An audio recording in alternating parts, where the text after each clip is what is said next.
తెలుగు రాష్ట్రాల్లో కుమార్ ఆంటీ పేరు తెలియని వాళ్ళైతే ఎవరూ ఉండరు. గత ఏడాది మాదాపూర్ పరిధిలో కోహనూర్ సెంటర్లో కుమార్ ఆంటీ హోటల్ని ట్రాఫిక్ సమస్య దృష్ట్యా ఆ ప్రదేశం నుండి ఆ హోటల్ తొలగించగా అప్పుడే ఎన్నికైన తెలంగాణ ముఖ్యమంత్రి రేవంత్ రెడ్డి ఆ హోటల్ను యథాస్థితిలో కొనసాగించాలని, ట్రాఫిక్ సమస్యలకు అంతరాయం కలగకుండా చూడాలని తెలంగాణ పోలీసులకైతే ఆదేశాలు జారీ చేశారు.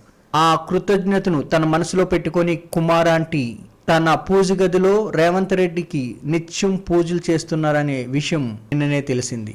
కుమార్ ఆంటీ కృతజ్ఞత భావంతో క్రితం సంవత్సరం సమయంలో ఆంధ్రప్రదేశ్, తెలంగాణ గవర్నమెంట్లకు చెరుకు 50,000 తన వంతు ఆర్థిక సహాయం కూడా అందించారు. మధ్యతరగతి ప్రజలకు, ఉద్యోగులకు తక్కువ ధరకే రుచికరమైన ఫుడ్ అందించడంలో కుమార్ ఆంటీ తనకు తానే సాటిగా ప్రచారం పొందారు. Thank you for watching this video. Thank you.